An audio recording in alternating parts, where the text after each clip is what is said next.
Hello friends, correlation की last video में आपका स्वागत है। और आज हम पढ़ेंगे स्पीयरमैन रैंक कोरिलेशन।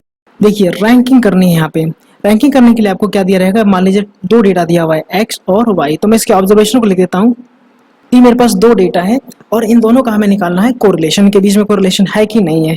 तो सबसे पहले आपको रैंकिंग करनी पड़ेगी R1 और R2। आप रैंकिंग किसी भी तरीके से कर सकते हैं। रैंकिंग करने के दो तरीके हो सकते हैं कि आप हाईएस्ट मार्क्स वाले को रैंक 1 दें या फिर लोवेस्ट मार्क्स वाले को रैंक 1 दे। तो मैं क्या करता हूँ, यहाँ पे हाईएस्ट मार्क्स वाले को रैंक 1 देता हूँ। तो आप सीरीज एक्स में चेक कीजिए, हाईएस्ट मार्क्स कहाँ पर है, हाईएस्ट मार्क्स है 35 पे, तो इसको मिलेगा रैंक 1। इसके बाद 35 के बाद जो नंबर है वो है 30, तो रैंक 2। 30 के बाद जो नंबर है वो है 26, तो इसको मिलेगा रैंक 3। इसको मिलेगा रैंक 4, इसको मिलेगा रैंक 5 और इसको मिलेगा रैंक 6। सिमिलरली हमें वाई को भी रैंकिंग देनी है। तो आप यहाँ देख सकते हैं, यहाँ पे 88 है, 77 है, तो 96 वालों को मिलेगा रैंक 1। इसके बाद 88 वालों को मिलेगा रैंक 2, 81 वालों को मिलेगा रैंक 3, 77 को मिलेगा रैंक 4, 31 को मिलेगा रैंक 5 और 25 को मिलेगा रैंक 6। तो अब आपको क्या निकालना है, यहाँ पे निकालना है डी। डी किसके इक्वल होगा, R1 माइनस R2। ठीक है, और यहाँ पे कोरिलेशन का जो फॉर्मूला होता है वो होता है 1 minus 6 sigma D square upon में n का क्यूब माइनस n। तो आप यहाँ पे देख सकते हैं कि आपके पास नंबर ऑफ ऑब्जर्वेशन कितने हैं, टोटल 6 है। इसको कई सारे बुक्स में ऐसे भी लिखा हुआ रहता है 1 minus 6 sigma D square divided by n, common कर लेते हैं तो n स्क्वायर माइनस 1। तो देखिए बेसिकली आपके पास n तो ऑलरेडी है, सिर्फ आपको d की वैल्यू निकालनी है। वो भी क्या चाहिए आपको, डी स्क्वायर चाहिए। तो देखिए d पहले निकाल लेते हैं, 6 माइनस 2 कितना होता है 4, 5 माइनस 4 होता है 1 है, माइनस का 3। नेक्स्ट स्टेप आपको निकालना है डी स्क्वायर। तो 4 का स्क्वायर होता है 16, 1 का स्क्वायर 1, 0, 1, 9 और 9। आपको करना है सिग्मा डी स्क्वायर की वैल्यू निकालनी है। तो जब आप इसको टोटल करेंगे तो 16 और 1 होता है 17, 17 प्लस 1 होता है 18 और 18 और 18 हो जाएगा आपके पास टोटल ये 36।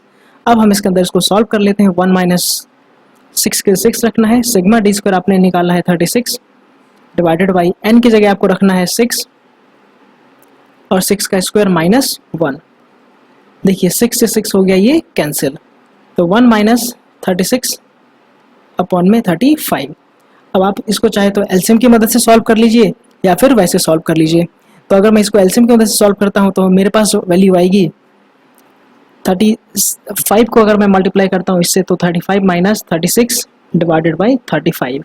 तो आप यहाँ पे देख पाएंगे कि ये माइनस का 1/35 आएगा और माइनस के तो ये आपके पास आएगा माइनस का 0.0285 समथिंग।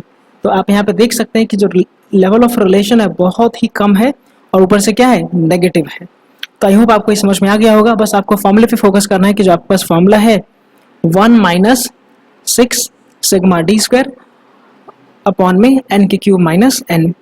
तो हमने ले लिया है क्वेश्चन नंबर 5। अब इसको करने से पहले हमें क्या करना है, इसको अरेंज करना है। पहले तो x लिख लेते हैं और फिर यहाँ पे लिख लेते हैं y। अब आपको रैंकिंग देनी है R1 और R2। तो हम क्या करते हैं, सबसे हाईएस्ट वाले को सबसे रैंक 1 दे देते हैं। देखिए सबसे हाईएस्ट हमारे पास है कौन सा, 40 है, तो इसको मिलेगा रैंक 1। नेक्स्ट है इसके बाद 25, तो इसको मिलेगा रैंक 2। इसके बाद है 20, तो इसको मिलेगा रैंक 3। 20 के बाद है आपके पास 15, तो रैंक 4। 15 के बाद है आपके पास 12, तो रैंक 5। और 12 के बाद है 10, तो रैंक 6। और उसके बाद है 8, तो आपको मिलेगा यहाँ पे रैंक 7। सिमिलरली हम y में रैंकिंग दे देते हैं। तो सबसे हाईएस्ट वैल्यू जो है यहाँ पे वो है 15, तो यहाँ पे रैंक 1 मिल जाएगा। 15 के बाद जो वैल्यू है 25 के बाद जो वैल्यू है वो है 16, तो इसको मिलेगा रैंक 2। 16 के बाद वैल्यू है 15, रैंक 3। 15 के बाद जो वैल्यू है वो है 12, तो हो जाएगा रैंक 4। 12 के बाद जो वैल्यू है वो है 10, तो रैंक 5। इसके बाद हो जाएगा ये रैंक 6 और लास्ट हो जाएगा रैंक 7। तो हमने बहुत अच्छे से R1 R2 निकाल लिया है। अब निकालेंगे D, जो कि होगा R1 माइनस R2। तो 6 में से 3 माइनस कीजिए, आ गया 3। 5 में से 5 माइनस कीजिए 0। 7 में से 7 माइनस कीजिए 0। 4 में से 1 माइनस कीजिए 3। 3 में से 2 माइनस कीजिए 1। 2 में से 4 माइनस कीजिए माइनस का 2। और 1 में से 6 माइनस कीजिए माइनस का 5।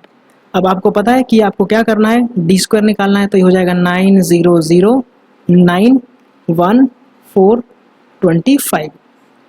आप इसका टोटल कीजिए तो 25 प्लस 5 हो जाता है 30, 30 प्लस 18 हो जाएगा टोटल 48। ये आपने निकाल लिया सिग्मा डी स्क्वायर।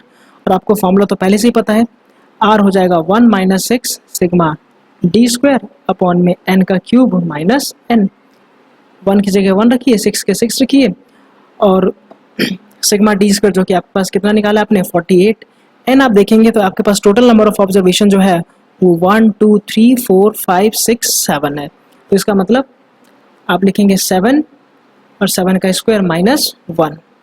तो 1 minus 6 into 48 divided by 7 into में देखिए 7 का स्क्वायर होता है 49, 49 में से 1 माइनस कीजिएगा तो 48।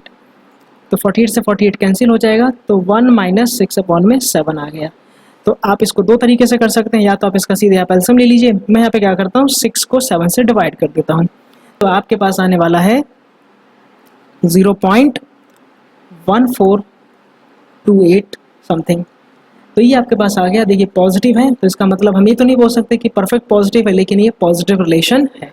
तो इसका आंसर आपको लिखना है, तो आर की वैल्यू आपके पास ये आ गई, और दूसरा आप बोलेंगे there is a positive relation. अब हम स्पेयरमैन रैंक कोरिलेशन से अगला क्वेश्चन करते हैं। अब इसमें क्या लिखा हुआ है, एक्स वाई 18 20 21 22 27 27।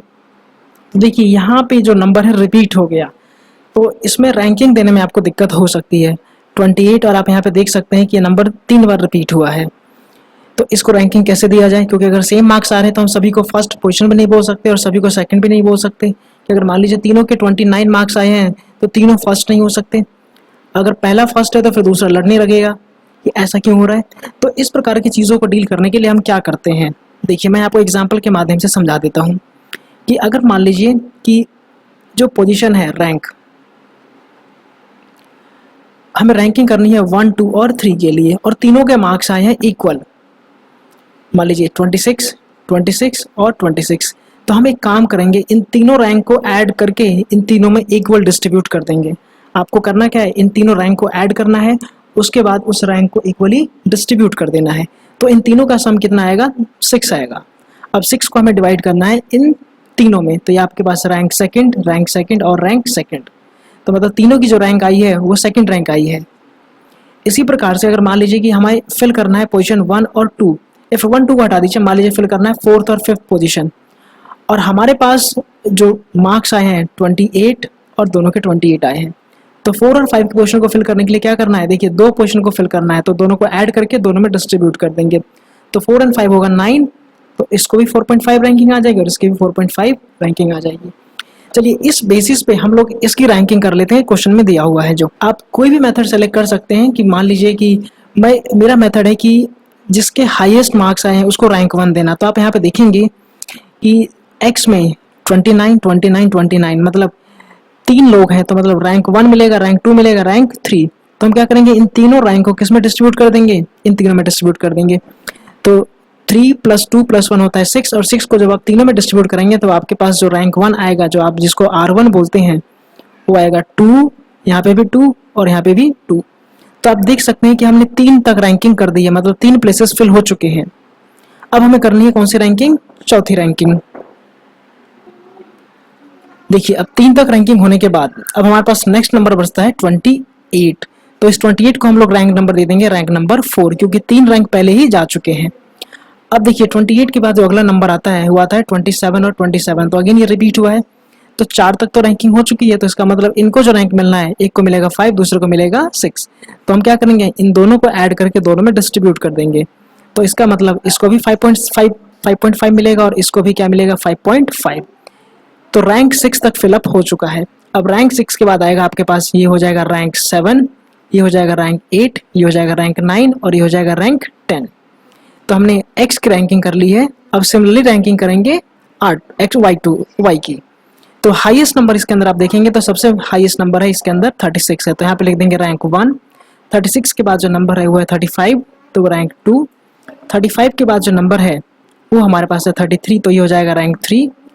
33 के बाद जो नंबर है वो है हमारे पास 31, तो ये हो जाएगा रैंक 4। 31 के बाद जो नंबर है वो है हमारे पास 30, तो ये हो जाएगा रैंक 5।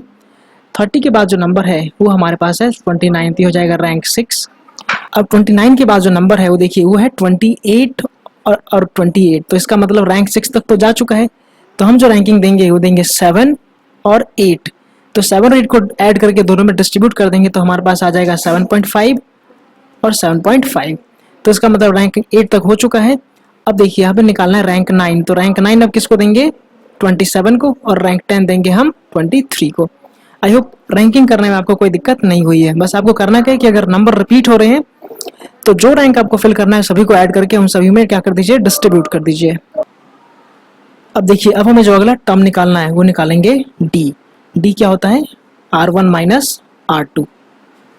तो 10 में से 10 माइनस करेंगे आप उसका 1। अब अगला टर्म आपको निकालना है डी स्क्वायर, 0 1। तो सिग्मा डी स्क्वायर आ जाएगा आपके पास। इन सब का टोटल कीजिए तो 9 प्लस 4 होता है 13, 14 15, 15 प्लस 4 होता है 19, 19 प्लस 4 होता है 23, 23 प्लस 22 2 हो जाएगा आपके पास 25। तो आपके पास ये वैल्यू आ जाएगी 25.50। अब आपको यहाँ पे एक सिर्फ छोटी सी चीज़ का ध्यान रखना है कि आप यहाँ पे देखेंगे रिपीटिशन की बात करेंगे, कितनी चीज़ें रिपीट हुई है। पहले x की बात कर लेते हैं। तो x में कितने नंबर रिपीट हुए हैं, देखिए x में जो रिपीटिशन हुआ है पहले 3 बार हुआ है फिर 2 बार हुआ है। तो हम जो रिपीट होगा उसको लिखेंगे m से। तो ये m बताएगा सिर्फ कितनी बार रिपीट हुआ है। तो देखिए m पहली बार जो x में रिपीट हुआ वो हुआ है 3, m2 हो जाएगा। नेक्स्ट टाइम कितना रिपीट हुआ है 2।